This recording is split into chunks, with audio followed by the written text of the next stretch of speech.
Hey, if any of you are struggling with alcoholism or drugs, this is going to be a great series for you. We're working on a 4-part series talking about alcoholism. It's going to be very real. I'm going to interview my partner Josh here. It's been a while since we've seen y'all, but our first episode here is going to be titled How Alcohol Took Control. And I'm simply going to ask Josh questions about kind of what he experienced here, going back years and kind of where he is today through the journey. So I appreciate you being open and willing to do this. A lot of people wouldn't be this vulnerable, but Josh has told the story a couple different times over. I've witnessed it here in front of a group of men years ago. And, there's a verse in the Bible. It says, we will overcome by the blood of the Lamb and the word of our testimony. And our stories, along with Christ, they help others kind of get over their struggles. So appreciate you saying yes to this, and it's great being back with you again. Anytime, buddy. Like, you know me, I'm an open book. I don't hide behind anything. I know the things I've done. I've been open and honest about them, and I try to be open and honest about them so people don't make the same mistakes. Let's start out, and I appreciate you saying that. Let's start out just kind of sharing kind of where you are. It's been how long you've been sober now? Almost 12 years. July 2nd of 2013, I got a DUI. And then I was sentenced in the end of October. Okay. So. And you didn't spend any time? I spent an overnight stay. Okay. I did an overnight stay. I blew a .09 on the breathalyzer. So they took me to jail. I was on a motorcycle. My phone fell. I spun around to grab it. I didn't think I had too much to drink. The cop asked if I had been drinking. I said, yep, I just left the bar. Told him what I had been drinking. I was honest with him, and, well, I blew over the legal limit. Okay. So he took me to jail. Gotcha. That happens. Yep. It happens when you drink. So congratulations on your anniversary. Sorry I missed it. I didn't know the date, but now I won't forget it. November 1st. November 1st is my anniversary. It is, okay. Yep. It is November 1. I got the DUI. I didn't stop drinking till Gotcha. long after it because I didn't think I had a problem. So, on that note, when do you think alcohol really became a problem for you? When did it become a problem? Yeah, early on in life. In like how early? Probably 15, 16. Okay. Used to party and drink a lot. And when did you first start drinking? I was 9. First 9 beer I years had, old. I was 9. And what really attracted you to alcohol? I liked how I didn't feel anything when I drank it. That was my reasoning for drinking. I drank because I'm not... So the problem I had in the very beginning was accepting that I was an alcoholic, because in my mind, an alcoholic is somebody who's destitute living under a bridge. It's not somebody who goes to work every day, does their job, does their 9 to 5, didn't lose a house, didn't lose a wife, didn't lose all these things. You know, that was my logic when I first came into it. And it wasn't until I came into it and realized that I was an alcoholic, because the way I drank was whenever I felt something, whether it was good, bad, or otherwise. If I felt it, it was real. If it was real, it was a problem. If it was a problem, I had to deal with it. Instead, just drink it away. So basically, you were burying your emotions. So that's kind of Oh, absolutely. Okay. 1,000,000%. And when do you think you really started to depend on it to, I'll say, to bury your emotions? Was it your teenage years? Was it before that? Probably. Okay. Yeah. That's where drugs and alcohol came in, was my teenage years. Yeah, I was probably about 14 when it all started. What were the warning signs looking back that, you were starting to I didn't have any warning lose signs. control? It was my day-to-day life. It was just normal. That's the thing that people don't get, is when insanity becomes your day-to-day life, it doesn't seem abnormal. You know, I go to AA to talk to people who think like I think, because if I told you half the stuff I thought, you'd look at me and think I was crazy. Because I am, but... There are varying definitions of crazy. Right. You know what I mean? But that's the thing. Some of the things that I talk about in AA, you say to somebody who doesn't drink like in an alcoholic manner, they look at you like, why would you do that? What, huh? What? That's not crazy. So what? I drank 2/5 of booze and got on a motorcycle. What's crazy about that? Seems completely normal to me. Clearly it did back then because you did it, Yeah, that's what I right? mean. Like that, it's not as crazy, or it doesn't seem so out of control to someone who is living it. It doesn't seem out of control until you can remove yourself from it and look at how far you've gone.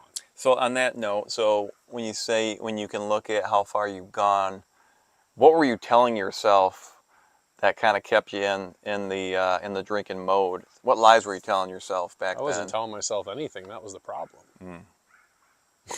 You're just accepting it as like this This is is way this of is what life. my life. This is normal. Hmm. This is normalcy. Why is it not normal to put back a fifth of Crown like it's your job? Or why is it not normal to be drinking a vodka and Red Bull on your way to work? Hmm. It's And, normal. and That's you what had happens when you party all night. and you had really nobody challenging that at all in your life at that time. No. I didn't really have anybody challenging it in my life until I started going to AA, which I was mandated by the courts to do. Okay. And I didn't even think I had a problem then. It took me going to AA for a while to realize I had a problem. Hmm. And how did that alcoholism affect your relationship with family and friends and the people that you love the most? And again, let's start, teenage years, kind Like of I go said, beyond for that. me, my alcoholism didn't take me down the paths that it does a lot of people. I didn't lose family and friends and all those things over it. I quit drinking before I think it got that bad. I was fortunate enough to have someone that I looked up to who almost killed himself by drinking too much. And him almost dying in a hospital was enough for me to kind of step back and look at my life and reflect on the direction I was heading. Hmm. Um, But what areas of your life, like, would you say, if you look back now, slowly began to suffer oh, based I on can your definitely agree alcoholism? that my marriage suffered. My first marriage was a train wreck. I mean, it was a bunch of partying and drinking, and that's not healthy. Hmm. I mean, it wasn't healthy. I can look back at it now removed. Do I think me and my wife would still be married? I don't think so. I Hmm. really don't. We're two different people. But do I think things could have ended a little bit differently and better? Absolutely. I mean, me and my ex-wife now get along great. We've repaired our relationship. Hmm. So, you know, I can say looking back, it was a train wreck. And alcohol definitely was a big factor in it. Hmm. But at the time, it just seemed like normalcy. If you look back, and thanks for sharing that. Is there a moment when you realize that alcohol was controlling you instead of you controlling alcohol? Yeah, my last drunk. Okay. And that was, again, you've shared it before, but Two you fifths were. of Crown Royal and 162 miles an hour on a sport bike. And how did you know that you were doing 162? Because my bike tells me that. It has a max speed on it that tells me every time I ride. Hmm. Yeah. That was the night that it hit home. And it hit home because I mean, My kids. yeah, there you go. Yeah. It hit home because I realized that it took one oops and I just left my babies without a dad. Maybe just a rock in the road. Yeah, I mean, it literally takes a literally, flinch at that speed. right? Yeah. And that still hurts, man. It does. Hmm.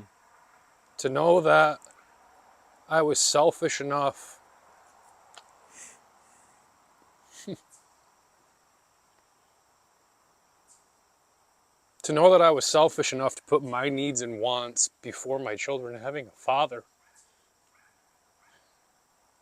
And I That's think real. what, That's yeah. real pain. Hmm.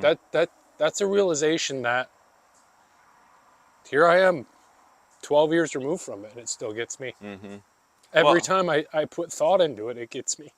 and I've been talking to a friend of mine about his journey with alcoholism, and kind of concluded that a lot of us put ourselves first in a lot of situations when we shouldn't. And it goes back to scripture. When you try and find your life, you're going to lose it. But if you lose your life, really it means serving other people. You're going to find it, right? Yep. But and the more that we're more selfish we are, the further away Well, we're away from our true but the selves. problem is you don't realize you're being selfish. Well, sometimes you do, That's the issue. and that it can be very blinding. When You're it's right. Yeah. when it's a disease, when it's alcoholism like that, you don't know it till it's sometimes too late, and that's the problem.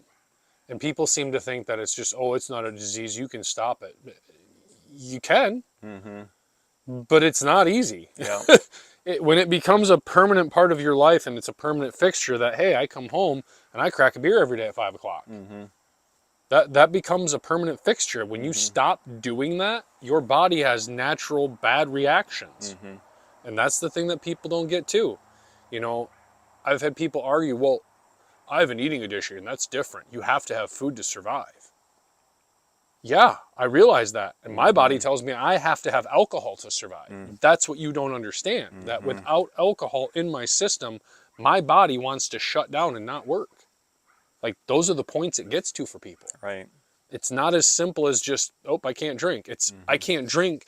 I have to drink. Even though I'm going to vomit all over myself, I have to stop the shake so I can function. It's a real. Yeah. Yeah, it's real. How did your faith or lack thereof kind of affect your decision making? I mean, were you distant from God distant from God? Absolutely, I was angry? distant from God. I've had a lot of reckonings with God. Him and I haven't always seen eye to eye, and in my younger years, it didn't go well for our relationship. I mean, that's the only way to describe it. I thought he was spiteful and angry and hurtful because I lost people that were close to me. God-fearing men that spread his word were dying horrible deaths. My great-grandfather died from cancer. My grandmother died from cancer. One of my best friends died from cancer.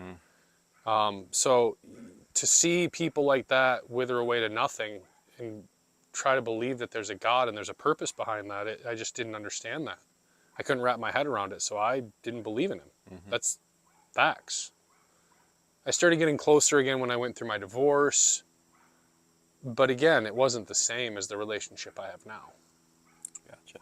Yeah. And one last question for you. If you could go back and talk to yourself when the addiction was just beginning, you know, if you could really kind of dig here, what would you say to yourself? Not a single thing. Not one. I wouldn't change my life for anything. I wouldn't. It sucked. It's had its ups. It's had its downs. But that's what life is. It's not, I swear by this, dude. It's not meant to be easy. It's supposed to be a challenge. It's supposed to push you. It's supposed to test you. That's what life is. It's your testament and trial and tribulation to God to prove to him that you're worthy of eternity in heaven. That when you're at your lowest, when you're the most scared, when you're the most worried, where are you looking? Are you looking for him or are you looking for something else? What is it you're doing? Are you praising him or are you praising something else? Are you following false gods or are you following a real one? What are you doing? And it's when you change that mindset into something bigger than yourself, that's where it changed for me. And then that's a great segue. In our next episode, we're going to talk about the turning point with Josh coming into recovery and sobriety. And I appreciate you sharing, man, and being vulnerable. Yeah, I mean, not a problem, buddy. A lot of people needed to hear that story, and there's a lot of people out that are struggling with addiction, maybe not alcohol. There is, and I pray for every one of them every day. Yeah. Because you know what? I found peace in sobriety. All I lived was chaos and addiction. I did. All I lived was chaos. And my life right now is a million times better, and I don't deserve it. I didn't earn it, but I'll take it. Amen to that. We don't earn anything. So this has been Finding Hope with Rob and Josh, and we're here to help you find the beauty in the darkness. And if you found that light, please go show your glow to the rest of the world, guys. And we'll see you in the next video. See you. Thanks, everyone. Oh. Yeah.